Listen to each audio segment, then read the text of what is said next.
आम्ही आज बारामती व्यापारी महासंघ, हॉटेल व्यापारी असोसिएशन व स्वीट होम असोसिएशन यांच्यातर्फे वहिनींना निवेदन देण्यासाठी आलेलो आहे की घरगुती ग्राहकांना तुम्ही 21 दिवसांनी गॅस सिलेंडर देत आहे, त्याच्यात कुठलीही अडचण नाही, बरोबरच आहे ते.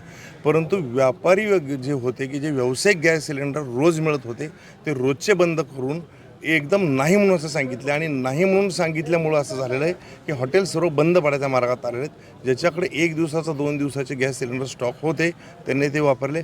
आजची परिस्थिती अशी आहे की हॉटेलमध्ये काहीही मिळत नाही, चहा आणि कॉफी फक्त मागितलं तरी मिळत नाही. याच्यामुळं हॉटेल व्यवसायावर, धंद्यावर परिणाम झाला आहे का, तर तो झालाच आहे. पण हॉटेल व्यवसायाबरोबर हॉटेल व्यवसायावर अवलंबून असणारा जो स्टाफ असेल, याच्यासाठी असणारा जो शेतकरी वर्ग असेल, ज्याचं किराणाचं दुकान आहे ते लोक असतील, ह्या सर्व लोकांवर परिणाम होऊन ही सर्व बाजारपेठ बंद पडायच्या मार्गात आलेली आहे. बारामतीमध्ये 65,000च्या आसपास विद्यार्थी शिकतात. ह्या सर्व विद्यार्थ्यांच्याकडे जर म्हणलं तर मेसची सोय असते, मेसची सोय याच्यामध्ये होत नाही आहे का, तर मेसवाला त्यांना जेवण देऊ शकत नाही. 10वी-12वीच्या मुलांच्या परीक्षांचा विषय झालेला आहे. हॉस्पिटलमध्ये लोक ॲडमिट आहेत त्यांचं होत नाही आहे.